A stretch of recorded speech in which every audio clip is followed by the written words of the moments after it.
Thank you for my introduction. Maybe the document afternoon. I would like to talk about geology learning and what learning strategies promote student interest in geological topics.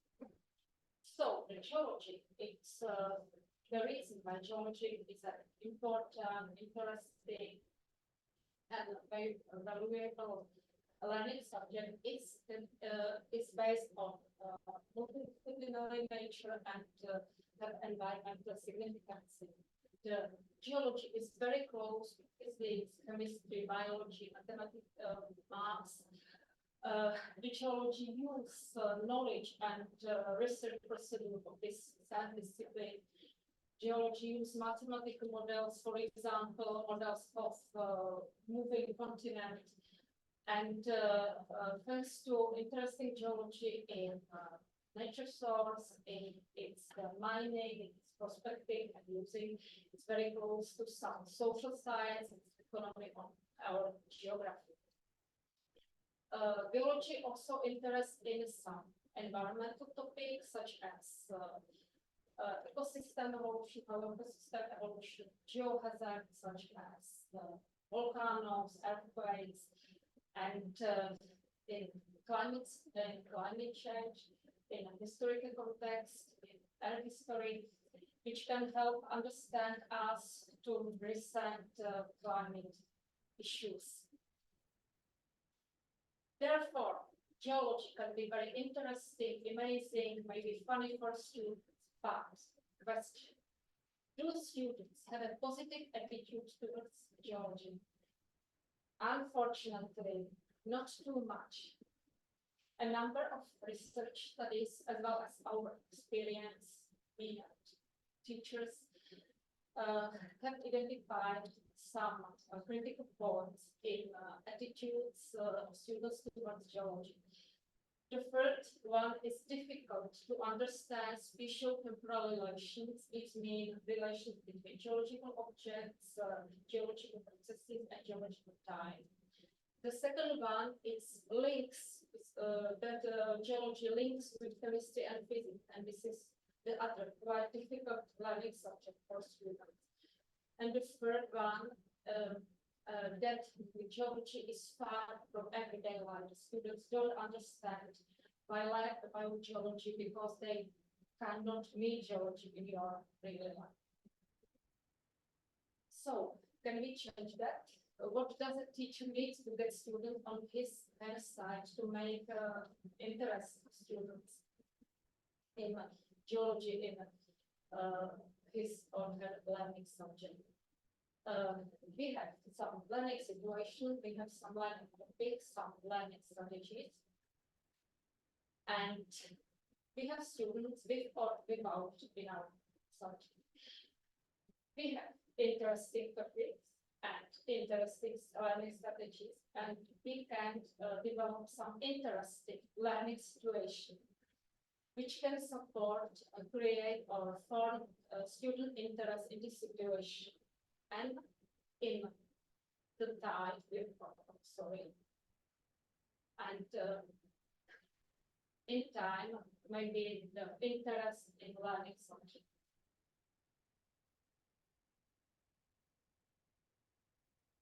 So, the interest, development interest that is described by Hivi and Wenninger in 2006. As four-phase model of interest development. This model outlines progression of situation interest to individual interest in four levels: triggered situational interest, maintained situational interest, and emerging and well-developed individual interest. What mean situation interest? It can be influenced by topic, but learning strategy, but teacher's personality, and so on. In geology, can be some interesting mineral colors, shape of crystals, using, and so on. Interesting topics are also something from paleontology, about dino discussion, about dinosaurs, about polar environment evolution, It can be some interesting learning strategies such as observation, modeling, or some activity in field trip. What is individual interest? When students start understand why he or she learn the subject and they active learning about the subject, about the yeah, about the subject is the individual interest. They must understand why he or she learned it. So let's see at the real lesson. We have the lesson plan. The main topic of our lesson was how do geologists learn about the structure and history of the Earth?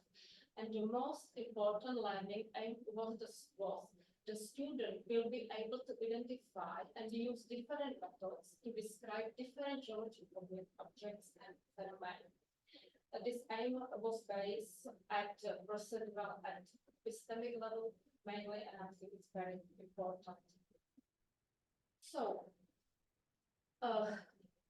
we have some purpose of the learning task, and there were rock formation properties, geological processes and structures, and in geology relative survey. This learning tasks, these topics were communicated with students by learning strategies, observation, geological sketch, observed structure, modeling, and inductive and deductive methods. So, what were the students doing in the class? The first topic, the first task was rock observation, and students worked with rock samples. The main question were, what can you see, observe? Describe everything you can observe, and from which features can you infer how the rock was formed. For example, there is some rock sample with some microstructure of flexure, and students can dedicate, it may be product of some deformation, maybe some metamorphism, and so on. The second task was aimed at modeling of geological structure, and student worked with plasticity. It was very popular activity in our lesson plan, and the main question were can name this structure, and use plasticity to model the structure you see in the picture, and describe any geological processes that may have leading to its present form and put them in sequential order. The processes which can students see, which can students describe, were sediment deposition, sediment deformation, and erosion at the end. The topic of the third learning task were fossils.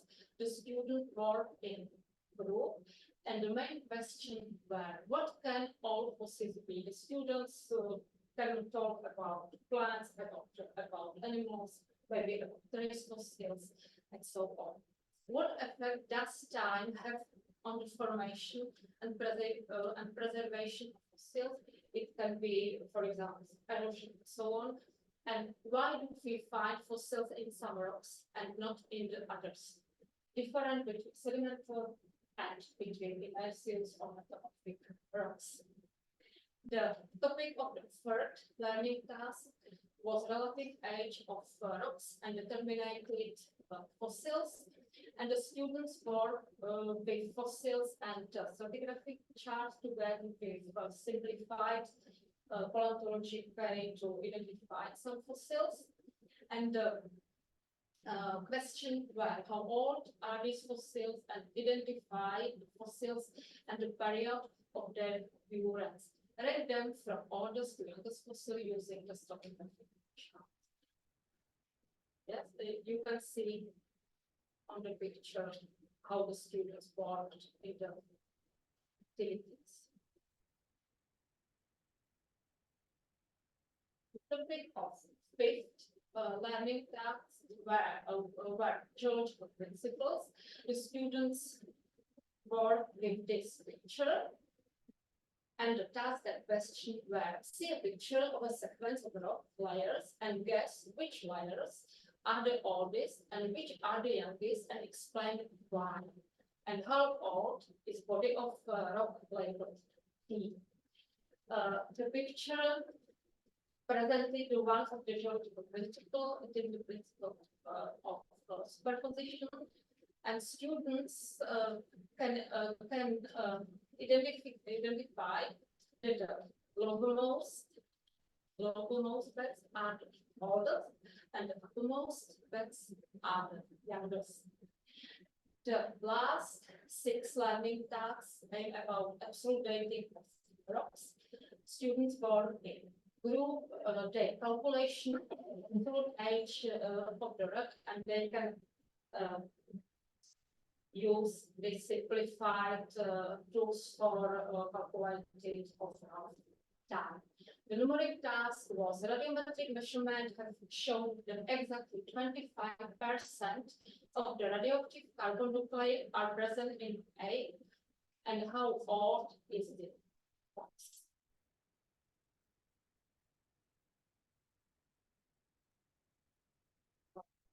August ended, and we were interested in development of situational interest in the lesson.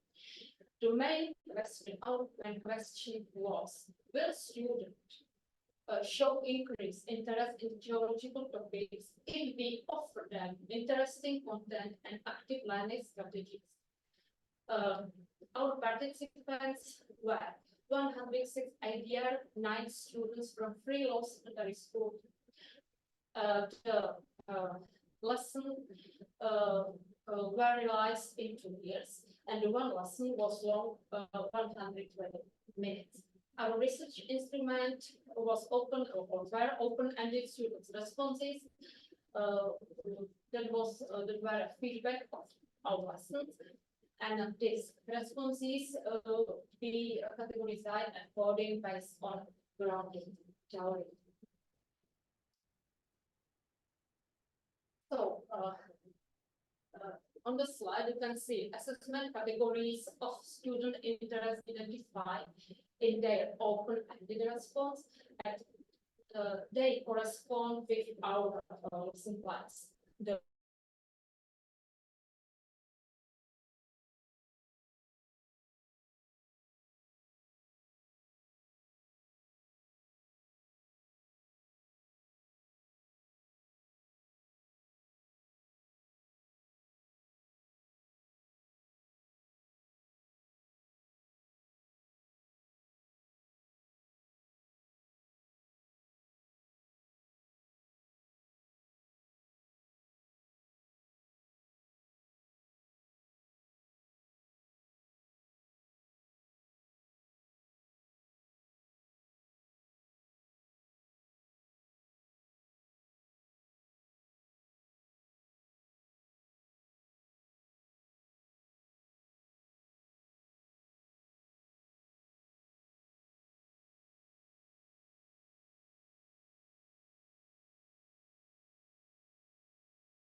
In the opposite, interactive didactic methods have the lowest value for the evaluation. What else influenced the student interest? It was learning environment, and the students identified and meant the three main factors which for them influence the learning environment. They were learning content, teaching style, and student relation to geology in both positive and negative evaluation. The most positive evaluation have teaching style, most negative evaluation have a relationship of students to geology. So, what is the interesting learning, the most interesting of learning situation for students? Interesting learning situation created by learning topics, learning activities, and learning environment in the lesson of the geology. The most interesting topics for students were rock structures, fossils, and time evolution of geological structures. The most interesting activities were hands-on activities, observation, and modeling, and significant environmental factors were group work, discussion, and communication of student with teacher. Here you can see some select open-ended response from students' feedback, some positive response where I don't like geology, but looking at rocks and drawing them was fun. The best part was the plasticine. Working with the stratigraphic chart and fossils made me understand how geologic age is determined, and I enjoyed everything. It's the best answer for me. And some negative feedback: geology is not for me. It's the attitude of some students for geology, and I was bored counting the half time. It can be in relation with the long time of the learning activities. Our main conclusion: student positive accepted mainly hand-on activities, rock observation, modeling of geological structure. Problem-solving methods help students understanding some geological phenomena as age of fossils, relative dating, as spatiotemporal evaluation of geology structure. Some topics, on the other hand, was quite difficult for students. It was abstract topics, mainly the absolute dating in geology, and for students is also very important learning environment and pedagogical skills of the teacher, mainly time management, active learning, and teacher's personality and teaching style. I conclude my presentation with list of references, and thank you very much for